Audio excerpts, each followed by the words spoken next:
Still no lineup change for Stephen Silas and the Houston Rockets. Allow us to sift through the wreckage that is the Rockets' 136-102 loss to the Memphis Grizzlies and hopefully salvage a few positive takeaways from this game, because there were a few positives from this one, from Jalen Green, from Jae'Sean Tate, Alperen Sengun, a few others, as well as what we need to see more of out of this team moving forward. Coming up right here at Locked On Rockets.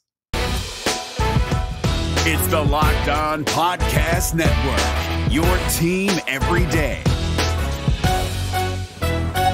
This is Mission Control, Houston. Ignition sequence start. With the second pick in the 2021 NBA Draft, the Houston Rockets select Jalen Green. T-minus 15 seconds. Guidance is internal. I'm going to keep working. I'm going to keep getting better every day. I'm going to keep perfecting my craft. And every time I step on that floor, I'm coming. 6, 5, 4, 3, 2, 1.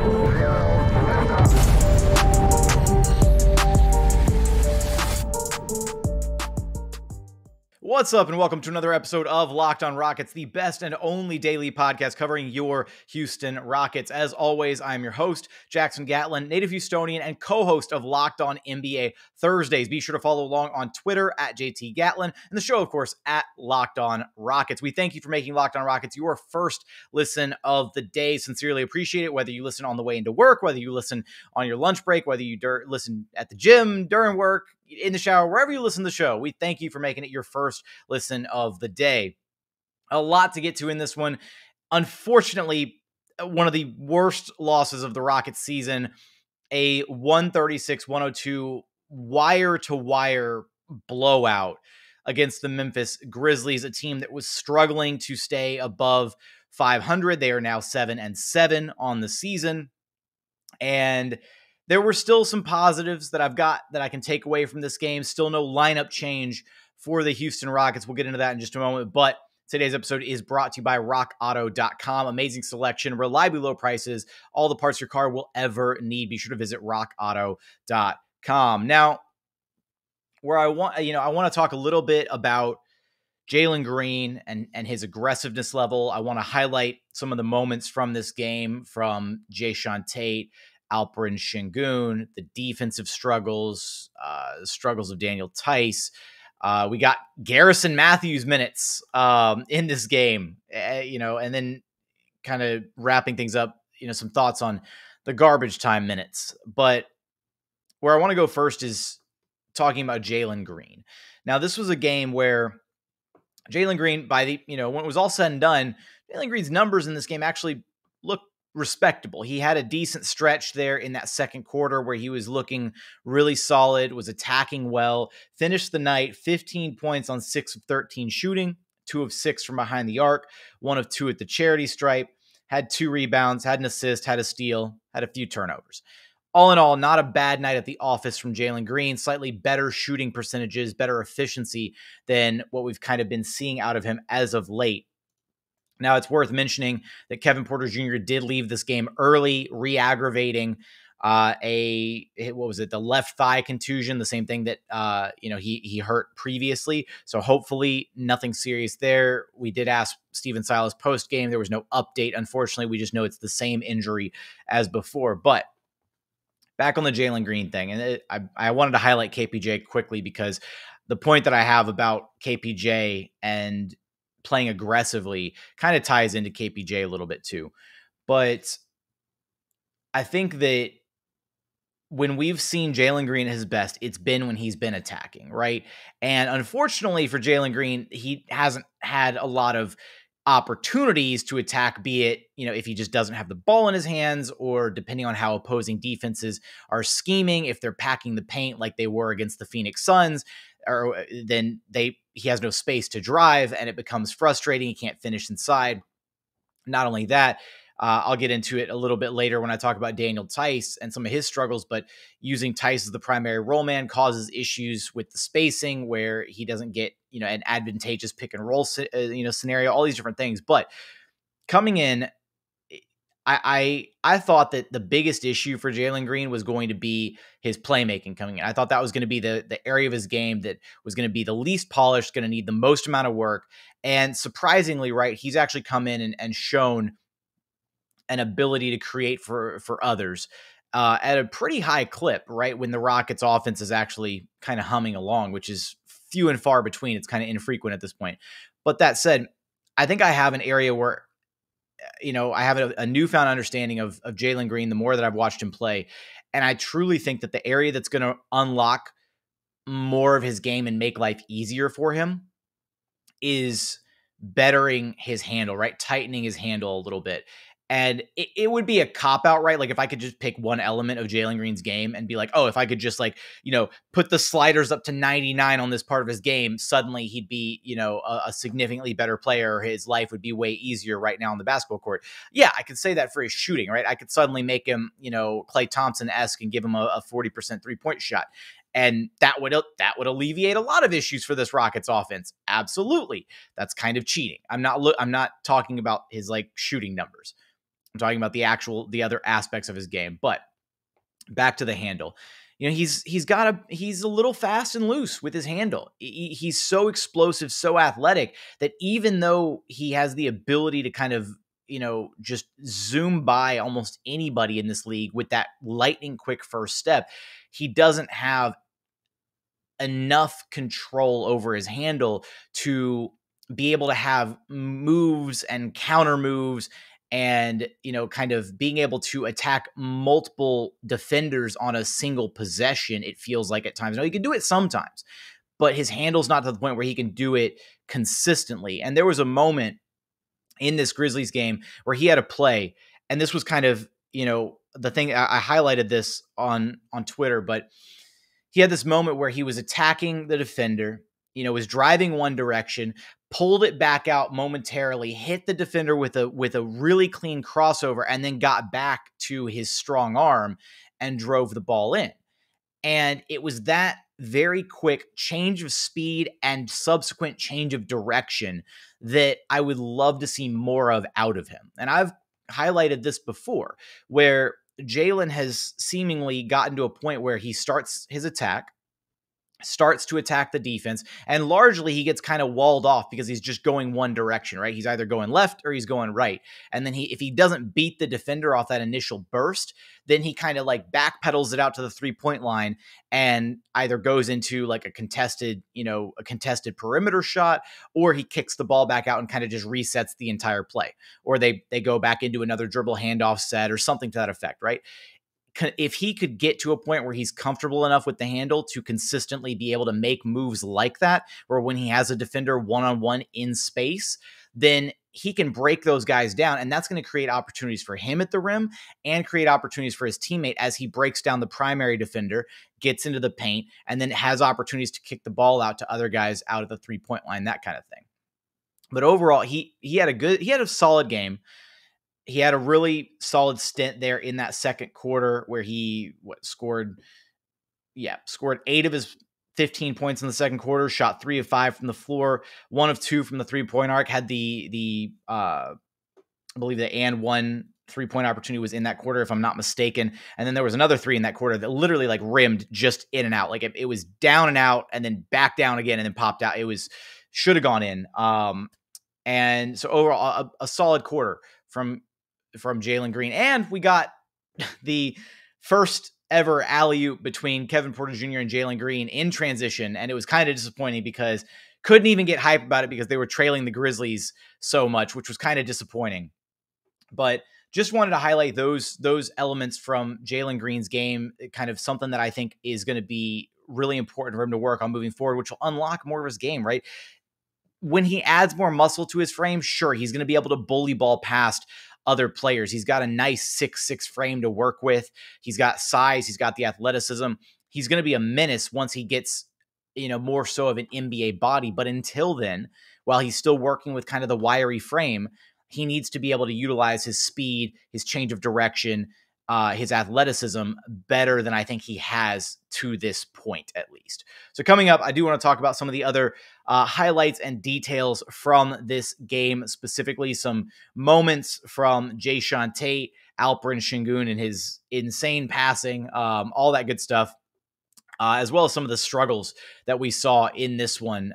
Daniel Theis, unfortunately, that kind of stuff. We'll get there after a quick message from our friends over at Theragun. Because look, don't let the stress of daily life weigh on your body. Whether you're an elite athlete or someone like me, just trying to make it through the day tension-free, Theragun can help. Theragun is the handheld percussive therapy device that releases your deepest muscle tension using a scientifically calibrated combo of depth, speed, and power. And it's as quiet as an electric toothbrush. The Gen 4 Theragun doesn't just feel good. It gets to the source of your pain by releasing tension using Theragun's signature percussive therapy, which goes 60% deeper than vibration alone. Whether you want to treat your muscle tension from working out, an injury, or just the stresses, right, of everyday life, there's no substitute for the Theragun Gen 4. Try Theragun for 30 days starting at only $199. Go to therabody.com/lockedon right now and get your Gen 4 Theragun today. That's therabody.com/lockedon. therabody.com/lockedon. And continuing on here at Locked On Rockets, your daily podcast home for everything Houston Rockets basketball. Continuing thoughts from this Rockets just blowout, bludgeoning, all the different adjectives by the Memphis Grizzlies. It started out early, early turnovers, just killing them again in this one. Memphis jumps out to a 33-20 lead after the first frame. And the Rockets kind of kept pace with them in the second quarter. But my problem is, how much of, when we see these stretches where the Rockets are seemingly playing some at least solid offensive basketball, because the defense in this game was definitely atrocious, not getting back in transition. It was like a comedy of errors at one point with how they would get the proper stop and then immediately cough it back up on the subsequent possession, trying to throw ridiculous outlet passes and things of that nature. Just sloppy overall play. But I don't know how much to attribute, right? The Grizzlies won the second quarter 41-36. The Rockets put up 36 points. How much of that is just because the Grizzlies are safely double-digit lead ahead, so they're kind of taking the foot off the gas pedal, right? You don't know is the problem. Because they definitely weren't it wasn't, wire-to-wire intensity. The Grizzlies looked like they were just, out there smiling, having a good time. They didn't look pressed at any point in this game by the Houston Rockets. Ja Morant looked like he was having the time of his life toying with the Rockets bigs, Daniel Theis, Christian Wood, whenever he got them on switches.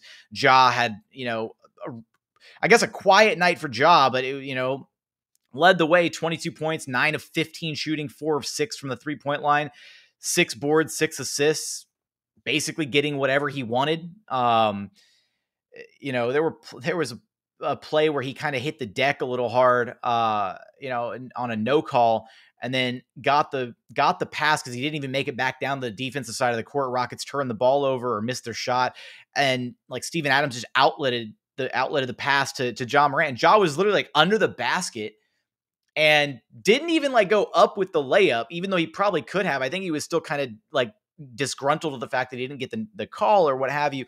Kicked it out to the 3-point line. He spent 2 possessions in a row just kind of walking around the offensive side of the court. It was a very weird sequence from Ja, but hopefully he's okay. He's one of my favorite players to watch in this league. That's not a Houston Rocket. But some of the other points from this game, I'll start with the bad. Just get it out of the way with Daniel Theis. And here's the problem is, it's kind of one thing to be able to say, oh, okay, the turnovers are because, we're a young, inexperienced team, right? Sure, that's agreeable. I think most people would say, yeah, that makes sense. And this is a team that wants to play fast. They're one of the top 3 pace teams in the NBA. I think still maybe not number 1 anymore. Actually, they might still be number 1. They're somewhere in the top 3 for sure. They play fast, right? And so playing fast leads to turnovers, naturally, absolutely. But you shouldn't be seeing sloppy, turnovers out of your veterans. If you're going to blame some of the turnovers on the youth, then that's one thing. But Daniel Theis walked out of this one with 5 turnovers, right? That's kind of brutal for Daniel Theis.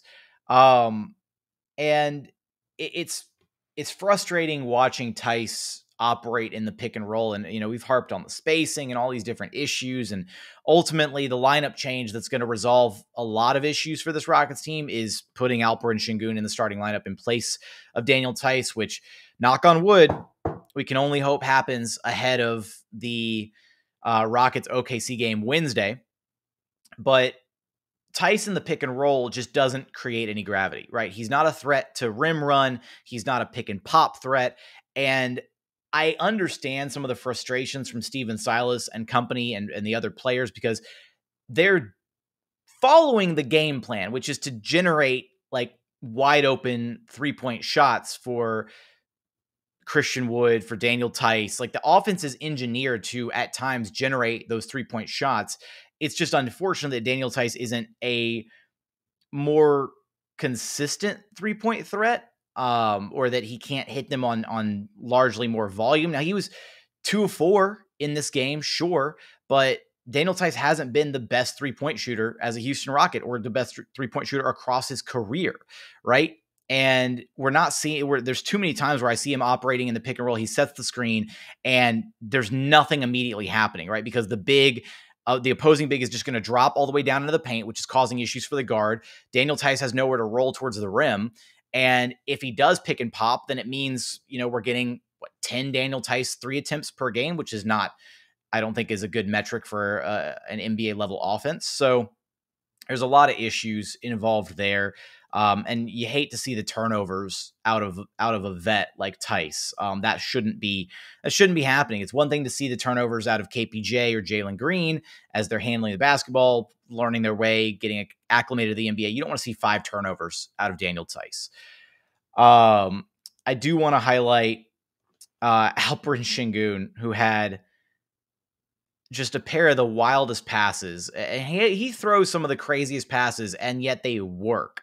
Like it sucks taking like these really like, future Hall of Fame, all-time great players like a Nikola Jokic and comping them to a rookie like Alperen Sengun, because I feel like it's an unfair amount of pressure on a player like that. But I can't think of another way to comp the way that he passes the basketball, the creativity in some of his passes. He had that one dead ball pass that didn't, unfortunately didn't count or wouldn't have counted anyways. But he, had the ball at the top of the key, drove it in on 3 defenders and managed to, 3 Grizzlies defenders all collapsed on him.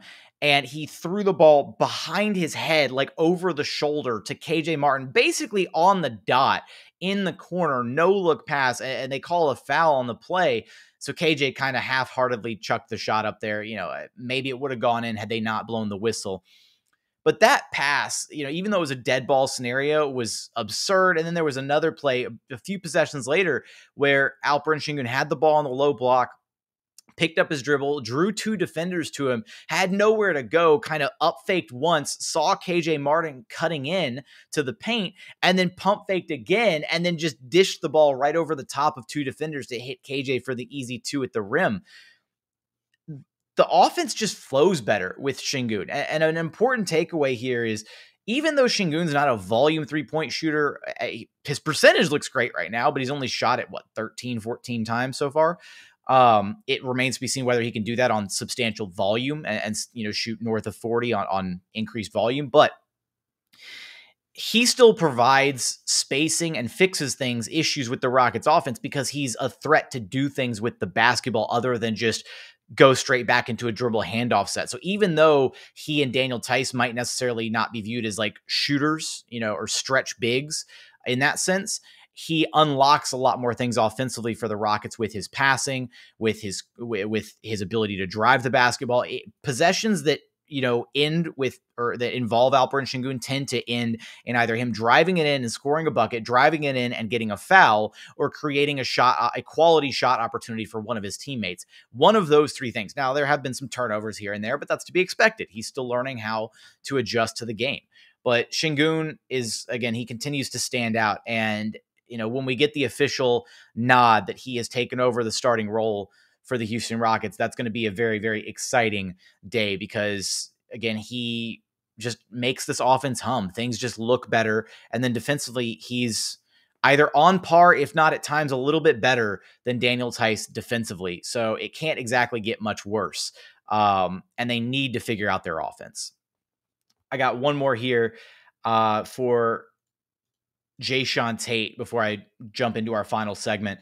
Jae'Sean Tate's cutting ability continues to impress me. And he had, arguably, I think you could, you make it a toss up between Jalen Green and Jae'Sean Tate for who had the better game in this one. Who's the Locked On Rockets player of the game in this one? Is it Jalen Green or Jae'Sean Tate? Tate, 14 points, 6 of 11 shooting, missed his only 3-point opportunity, but had 9 rebounds, had a steal, only 1 turnover. Controls the game really well, crashes the glass really hard, 5 offensive rebounds in this game, right? And this is against a team that has Steven Adams anchoring the paint for them.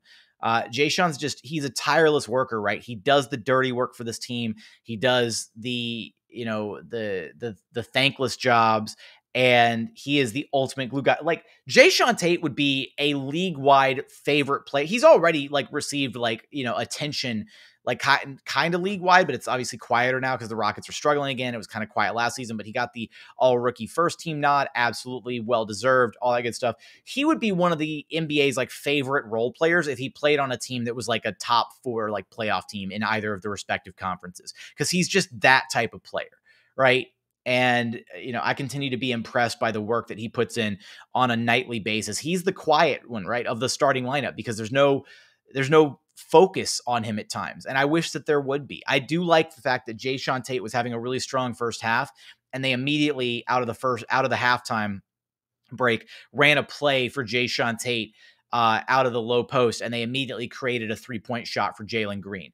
That was a strong start to the first half for the Rockets. They got Jae'Sean Tate on the low block. They got him posting up, looking over his shoulder, started backing down his defender. The help defense came, and they swung the ball around the perimeter, and they created a look for Jalen Green. Those are the types of things that I wish we could see more of, rather than just the consistent dribble handoff sets on the perimeter, right? Be a little creative with how they find and create shots for their teammates, for each other. But coming up, want to hit final thoughts from this game, and we'll get there after a quick message from our friends over at rockauto.com. Because look, you got so many different makes and models of cars these days. It's basically impossible for your local chain auto parts store to stock all the parts that you need, and you can save time and money. Save time, money. Don't put all that with rockauto.com. Why choose to spend up to 30, 50, or even 100% more for the exact same parts from a chain store or car dealership? Look, here's a quick one for you, right? A Honda Odyssey fuel pump is $353 from a chain store. It's only $216 from rockauto.com. Best of all, rockauto.com, it's a family business, right? They've been serving do-it-yourselfers for over 20 years. Their prices are always reliably low for every customer. They don't price gouge you, right? If you're a DIY person, they don't do that to you, right? They have everything that you could possibly need: brake parts, tail lamps, motor oil, even brand new carpet. Go explore their easy-to-use website. Their catalog, it's so remarkably easy to navigate. You can quickly find the brands and specifications that you need for your car or truck. And once you load up your shopping cart, you click the little shopping cart icon. Be sure to write Locked On in their How Did You Hear About Us box so that they know that we sent you. Amazing selection, reliably low prices, all the parts your car will ever need. Be sure to visit rockauto.com. And another message from our friends over at Bet Online, because Bet Online is back and better than ever. A new web interface for the start of basketball season, more props, odds, and lines than ever before. Bet Online remains your number one spot for all the basketball and football action this season. Head over to their new updated website and use promo code Locked On for a 50% welcome bonus on your very first deposit. They got you for basketball, football, NHL, boxing, UFC, even your favorite Vegas casino game. So don't wait to take advantage of all the amazing offers available for the 2021 season. BetOnline is the fastest and easiest way to bet on all of your favorite sports. BetOnline, where the game starts.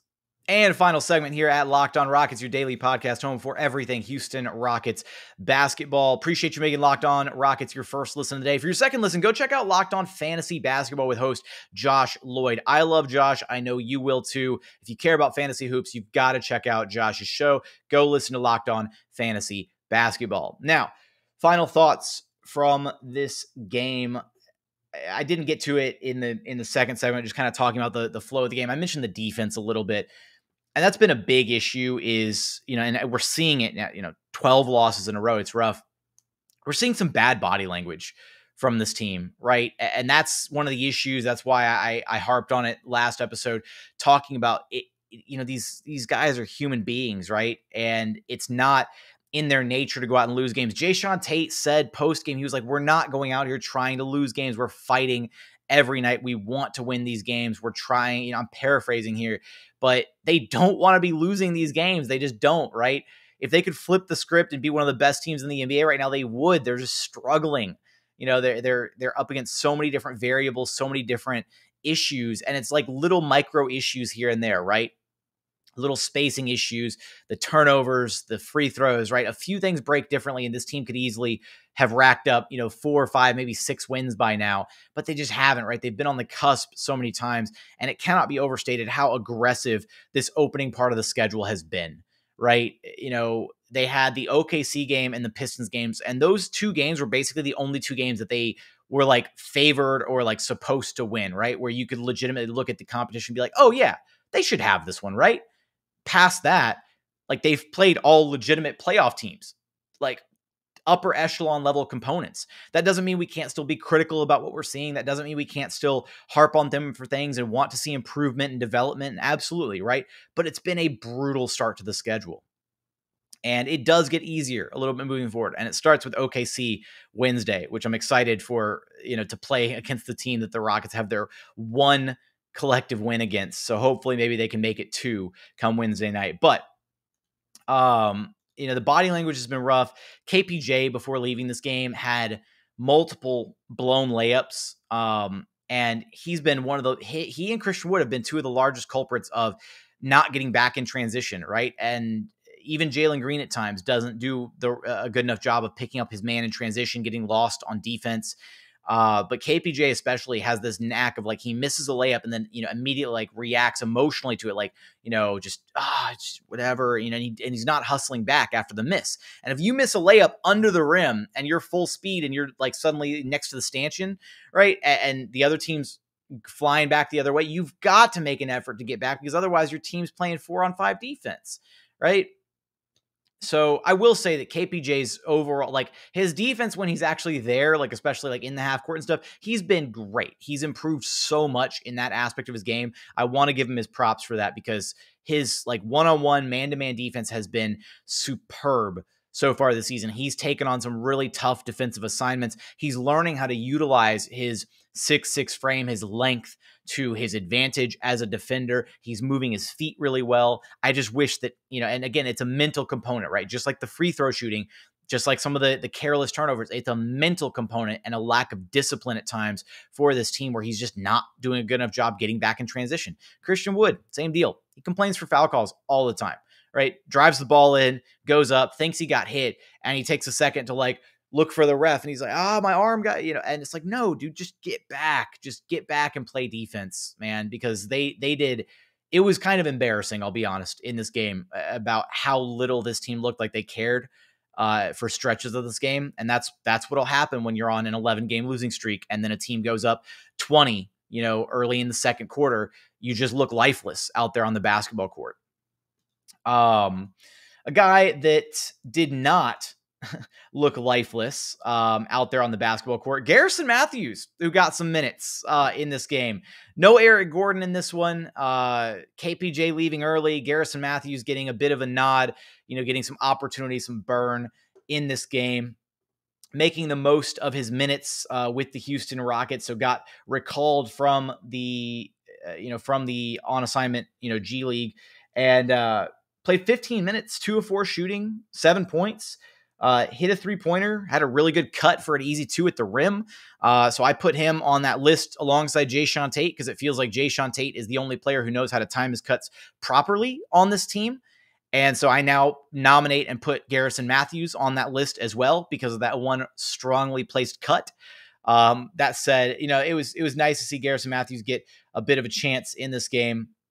But my biggest question mark coming out of this one, and obviously like the lineup change is the thing we're all kind of waiting for, me too, me included. I just want to see it happen. I do respect Steven Silas's opinion to not do it on the second night of a back-to-back, especially a night where he also wasn't going to have Eric Gordon sitting out with a little bit of right groin tightness. I think we'll see the lineup change Wednesday. It's now 12 losses in a row. You got to get something going different. That said, I respect the decision not to do it on the second night of a back-to-back when the team's, already frustrated from the loss the night before. You have zero practice time to get any potential reps in with a new set of starters. And I know that a lot of people are just going to be like, well, what's there to lose, right? You already lost 11 games in a row. Just make the switch. I think maybe there's, you can make the argument that it would look, that it would be kind of a desperation move, that it would look, panicky, we just got torched. We're going to switch it up on the second half of back-to-back and maybe this will fix it. Right. I respect his decision to not immediately make an abrupt reactionary decision, to this series of losses, because you do have to give credit to this team. They have looked competitive in chunks of these games and for stretches of these games. They weren't able to put together a full 48-minute contest. Blame it on youth, turnovers, free throws, all these different variables. They weren't able to do that. And unfortunately, it just kept, it kept mounting. It kept getting worse and worse and worse. And it turns into this really long losing streak, which is just painful to see. And I didn't get a chance to ask Stephen Silas about this post game. I wanted to. It's a little bit harder on the road games with the Zoom situation, Zoom setup. Only so much time for so many questions. But David Nwaba getting garbage time minutes, significant garbage time minutes, right? Nwaba didn't see the light of day for majority of the game, and then played like 10 minutes stretch of a 10-minute stretch at the end of the game. To me, I'm not going to sit here and be like, oh, Jalen Green, Armani Brooks, and Alperen Sengun, any one of them should have been out there. I think that they should have been out there, but I actually don't know. I genuinely are the garbage time minutes conducive to learning? And I'm curious to find out what Stephen Silas thinks about those minutes, because it's very possible that he believes that those minutes, even though it's still against NBA level competition, because it's against guys straight up third stringers and the flow of the game is all disjointed and it's kind of sloppy at the end there, maybe it's not worth it for those guys to be out there getting reps against those guys, right? Because you're not getting actual structured dynamic play calling, or you're not actually following the usual game plan, what have you, right? All these different variables. You're not playing with the guys that you're normally playing minutes with. So the different tools on the floor, the guys that you're working with are different. They don't complement you the same. All these different variables, right? I'm interested to see what Stephen Silas' thinking is on that dynamic, because maybe he does look for certain things out of those closing lineups, even in garbage time, maybe he wanted to see what David Nwaba looked like with a specific other group of those young guys. I don't know. Wanted to find out, didn't get a chance to, but that was definitely a little bit odd to me to not see just a floor full of the young guys and to see a veteran out there. Maybe he just wants to have a veteran out there with all the other young guys that are running and gunning out there. So with that, those are final thoughts from this game overall. 12 losses in a row. It's tough to stomach. I even for a little bit after the loss, I threw the bag on my head on Twitter, because it was, it was maybe a little bit reactionary. I'll have to save the bag for a special occasion. If we get closer to a 20 game losing streak like last season, maybe I'll break out the bag and put it back over my head on social. Maybe I'll get a bag for the show and just do it with, over my head. Maybe we'll do that. I don't know. We'll play around with it. But that's going to be it for today's show. As always, appreciate you checking out the show. If you haven't done so yet, please consider subscribing wherever you listen to your podcast. Please check out the brand new YouTube channel. I want to drop a quick shout out. We just broke 3,000 subscribers for the show on YouTube. This has been a weird dynamic, trying to get used to making it both a podcast and then also, now it being a really, popular YouTube channel. But if you listen to the show in any capacity, whether you listen once a month, whether you listen twice a month, whether you listen all 5 days out of the week, I sincerely appreciate it. I do this show because I am born and raised a passionate Rockets fan, and then, went to school for journalism. So I've got the weird mix of backgrounds where I cover the team, but I'm also a fan of the team. So I ride through the ups and the downs with you, the fan. I'm here. I'm frustrated by the losses. I'm confused at why certain things aren't happening. And I have the unique perspective of being able to ask questions about what's going on, right? And it's, I try to do my best to cover this team and provide insight and analysis and opinions. And if you've listened to the show in any capacity for whether it's been a week, a month, whether it's been years, if you were listening during the original OG Bindubo's Podfather days and stuck with me through that transition, I sincerely appreciate it. It means the world to me, all the support that this show has received from thousands of people over the years that I've done it. It's truly one of the, best things that I get to do in my life. So with that, I just want to say thank you for the 3,000. Here's to the next 3,000. As always, thank you so much for watching. Thank you so much for listening. And we look forward to having you back right here at Locked On Rockets, your daily podcast home for everything Houston Rockets basketball.